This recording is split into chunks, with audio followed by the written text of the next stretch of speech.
Welcome back, everybody. The rest hold is over with. Let's start talking about the Busted Open segment for this evening. And if you don't know what this segment is about, essentially we take a topic of some kind of a question and we try to examine it from all the angles and figure out the true answer behind it. The last one that we did, actually the first one that we had done, was trying to figure out, is SummerSlam really the number 2 pay-per-view of the year, or is there another pay-per-view like the Royal Rumble, Money in the Bank, or any of that surpasses it and becomes the secondary one to WrestleMania? This one is Royal Rumble themed. Now that WWE has gone ahead and unified the titles, there's a big change from what we've been used to for the past couple of years. They used to have, originally, the Royal Rumble meant nothing. It was just another thing. You just won the Royal Rumble, kind of like you won the King of the Ring. You didn't get anything out of it. Then eventually we got to the point where Ric Flair ended up winning the 1992 Royal Rumble, and that was for the WWE or the WWF Championship that was vacated at the time. The year afterward, we had in 1993, Yokozuna won, and the winner would receive a title shot for the WWF Championship at WrestleMania. From then on in, they kept that tradition, and the winner of the Royal Rumble always had a title shot at WrestleMania. Now, with the brand split and the creation of the secondary title, the World Heavyweight Championship, eventually we got to a point where the champion, or not the champion, the winner of the Royal Rumble could pick which champion they wanted to face at WrestleMania. Now we don't have that option anymore. We're going back to the old rule. The winner of the Royal Rumble automatically faces the WWE World Heavyweight Champion. And the question that we're posing for this episode of Busted Open, which is better? When they had a chance where they could pick between the two, or is it better that there's just one challenger and there's just one championship and that is it? So before I give my point of view, I spat out a whole bunch of stuff on smarkoutmoment.com already. I want to get your opinions, and let's keep the same circle going. Peyton, what do you think? Should the champion should there just be the one champion that you fight at WrestleMania, or should there be two? Oh my gosh. Well, you can't really answer something like this without saying what system you think should have in general. I mean, should there be one champion or two champions? If you're talking about this moment specifically, I have to say there was something kind of cool about the night after WrestleMania of having a guy coming out and calling out all your champions and having them stand in the ring. I think my absolute favorite was in 2007 when The Undertaker won. He came out to the ring and they brought out all three champions. And I might have one of these wrong. I believe it was John Cena was WWE, Batista was World Heavyweight, and Bobby Lashley was the ECW champion. They had all three of them out there at that point.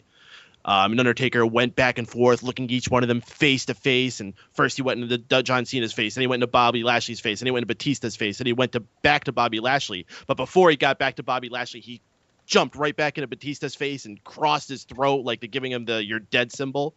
Oh my gosh, it was so powerful and really made me even more excited for that match. That if you had told me any other way that I was seeing Batista face the Undertaker, I probably wouldn't have gotten too excited for it. I know now everybody's excited about Batista, but at the time it was very overdose on Batista. I was not excited for him.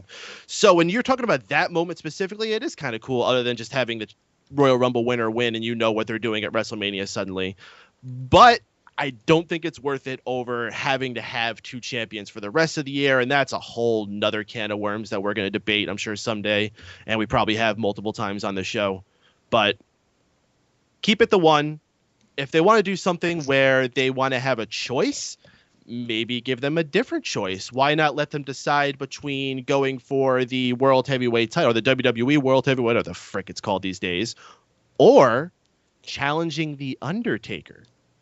Those are your choices, because at this point, facing The Undertaker at WrestleMania and beating the streak is much, much bigger deal than getting the title. One of the things that I mentioned too, and I don't know if you would agree with this or not, but you brought up the idea of having some other alternate potential choice. I figured, what if you made it to where you can challenge for any championship, period? That would be a way that if there is, for some reason, and I don't really necessarily see that this would ever happen, but if there's a reason why you would want to have something else for the WWE title shot, make somebody win it and challenge for the Intercontinental title.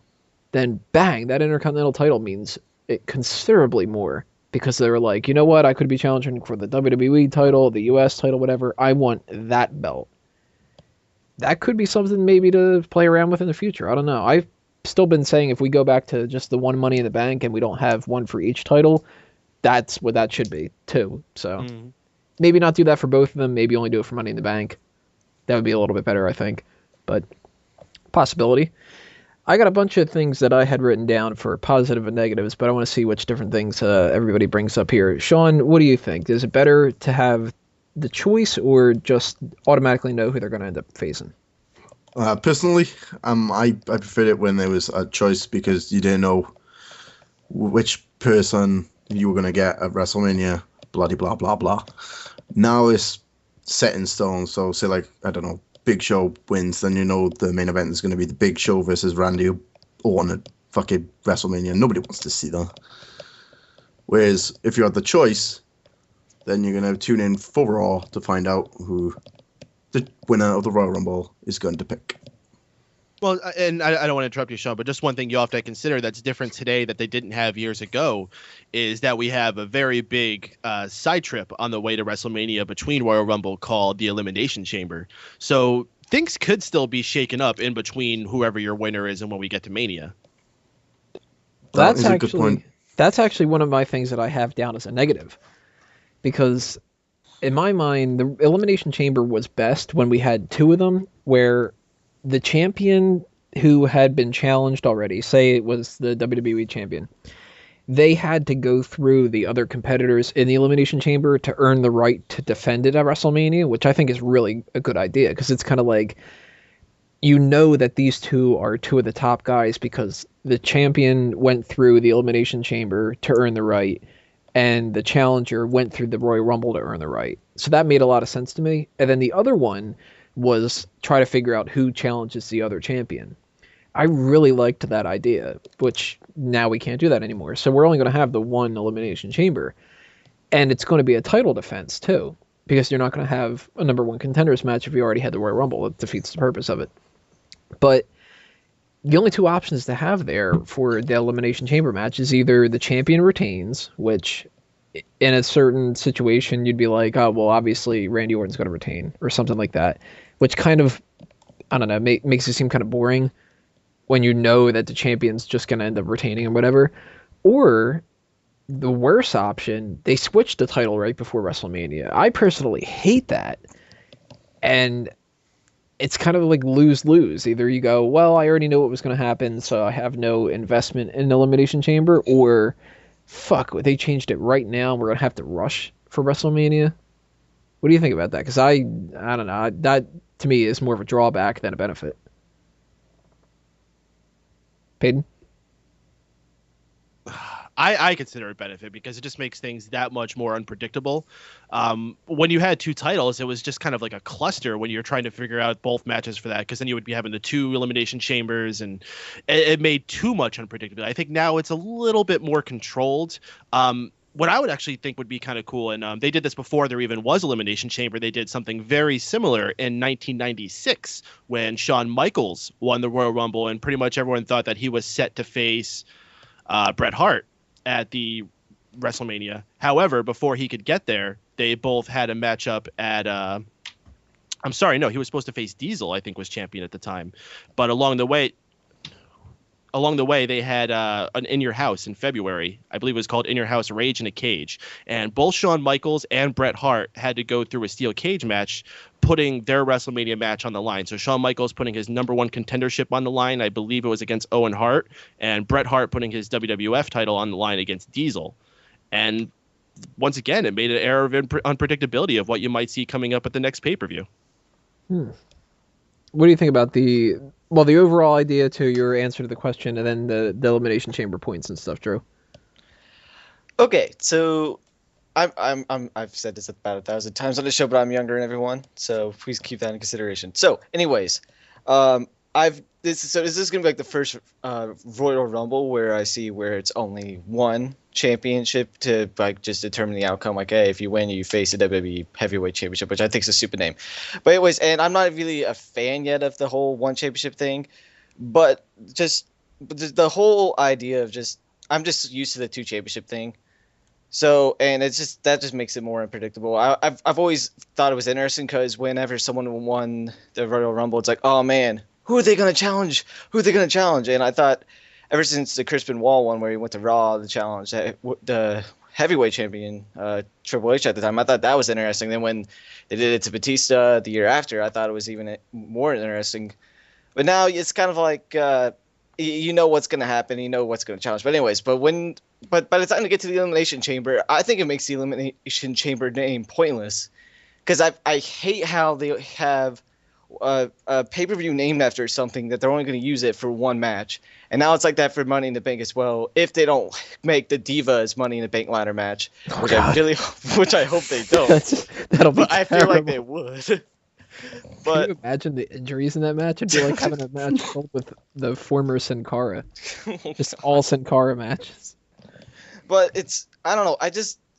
They would have to come up with another Elimination Chamber match to me because last year they only had one. But I just don't like how you're giving a name to something that you'd only want to use once. So if they were to do this, I think they just get rid of the Elimination Chamber pay-per-view, name it something else, and just put the Elimination Chamber somewhere, just on a different pay-per-view, kind of like what they did before the Elimination Chamber. They had it on New Year's Revolution, SummerSlam, and other pay-per-views. So, in other words, I don't like it mainly because I'm not used to change, and I don't like change. Now, another point that is a little bit of a 50-50 here. There's a benefit and a drawback. When it comes to the winner of the Royal Rumble, now that we have only that one championship that we can have somebody challenge for, that means the credibility goes up because by default, this is almost guaranteed to be the main event of the night. We've had WWE Championship matches that weren't a main event, but the likelihood that that title, being that one title now, isn't going to be the main event is very slim. I mean, there's not many matches that can go on after that. We already did The Rock and John Cena. We've already done The Undertaker and everybody like that. The Undertaker is really the only one who could end up having a match other than that, unless you have Triple H in a big match where, you know, they're never going to put Brock Lesnar at the end of it. They're never going to put, you know, when they have like this Bray Wyatt thing. If they do have Bray Wyatt against John Cena, that's not going to be the main event of the night over the WWE title match or anything like that. So if you're almost guaranteed the actual main event spot, that's silences the criticism that people had in the past where the World Heavyweight Champion was the one that they would challenge and it would be the first match of the night or something like that. So that's a benefit. But the downside to it is because it's in that spot, we're back into a situation again where there's going to be more repetition. Only the main eventers are going to win the Royal Rumble. Look at what happened with Stone Cold Steve Austin. He won 3, but he essentially won 4 because of the McMahon one. Are people going to really sit there and want to watch John Cena be a 5-time Royal Rumble winner? Yeah. I don't know. I think that's going to complain people. Like the people like the Daniel Bryans and the Dolph Zigglers and stuff, even somebody like Roman Reigns, he's going to have so much harder of a time now to win the Royal Rumble. I don't think Ziggler really ever had a shot, especially now, of winning the Royal Rumble. But, you know, I feel like Daniel Bryan is such a big name now. I think that they'll eventually, if he keeps up to the level that he's performing at and he stays as over as he is now, I think down the line somewhere he has a chance of winning Royal Rumble. But, you know, you're right. You know, there's a chance that they might have the John Cenas and the Ortons win again. But, you know, it's just something that you just kind of have to throw to the side and just unless they make someone have a big push at around Royal Rumble, you just got to get over it and just move on. Now, I could see this being more of a benefit than a drawback for you, Peyton, right? You think it'll boost the credibility more than it will be a problem with the repetition? Meh. Yeah, I don't know. That's weird. I definitely don't want to see John Cena as a 5-time Royal Rumble. I mean, I remember being at the Garden at Royal Rumble 2008, and let me tell you, people flipped out for the surprise return of John Cena. But about 5 minutes later, when it settled in, John Cena's going to win this, people were no longer happy. They're like, yeah. Yeah, that's exactly what it was like. I've never heard John Cena get such a loud reaction and then suddenly fall right down into being the most hated man in the building. It was phenomenal. They're all waiting for number 31 to come out. And then he won it again last year, so I would not expect him to win it again. Matter of fact, I think the next number of years they need to do truly fresh people. The last person we saw that I think was, well, I guess we had Sheamus too. So Sheamus and Alberto Del Rio were both new people. I want to continue that trend. I want to see new people going up there. I mean, all the older guys that they have right now have already done so much. There's no one that's like an accredited guy who needs to go ahead and win the Rumble. Mysterio's won the Rumble. Big Show's kind of won a Rumble. Cena's won 2 Rumbles. Orton's won a Rumble. I guess Punk could, but still, I'd rather see it go to someone else. Maybe you could stretch it with Jericho, but nah, he's not a regular. Not at this point. No. I'd like to say something really quickly, but but here's the thing: when Sheamus and Alberto Del Rio won the Rumble, where did they place on the WrestleMania card?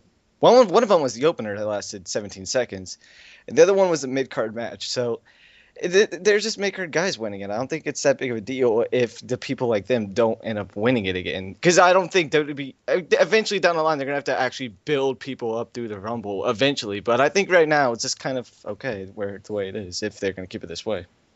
What do you think about that, Sean? Do you think this is going to be more of a problem, or are you kind of excited to see only the big stars win it again? I want the Rumble to build careers. Like, I don't give Fandango a Royal Rumble win. Just not repetitive. Fuck that shit. Give him 10 Royal Rumble wins. Yeah, give Fandango 10. Yeah, fuck it. I'll be happy with that. Royal Rumble 2024. It's like Fandango is still the number one.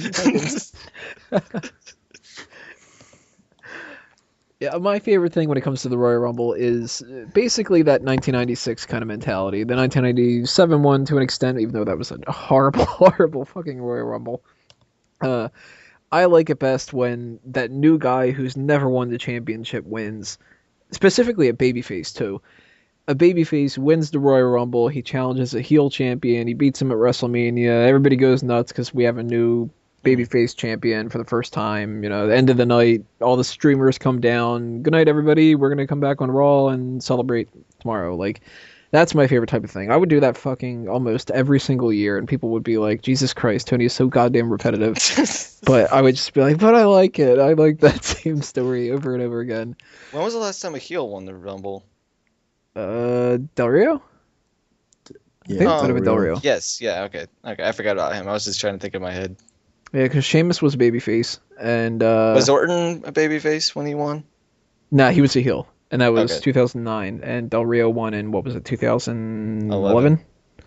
Edge won in 2010, right? Yeah, I think so. Hopefully we're doing our math right. No, Edge was 2009. Del Rio was 2010. Wait, when was Orton then? Orton was 2009. So I guess Edge was 2010. I'm sorry. Because Cena was 2008, so it had to have been 2009 for Orton. Never mind. Or wait, no, was Edge 2009? Orton was 2010. I'm so confused. Oh my god! Let's bring it up my WWE Royal Rumble stats. Okay, what we got here? Wikipedia. 2009. I've been spending too much time in Colorado. I'm sorry.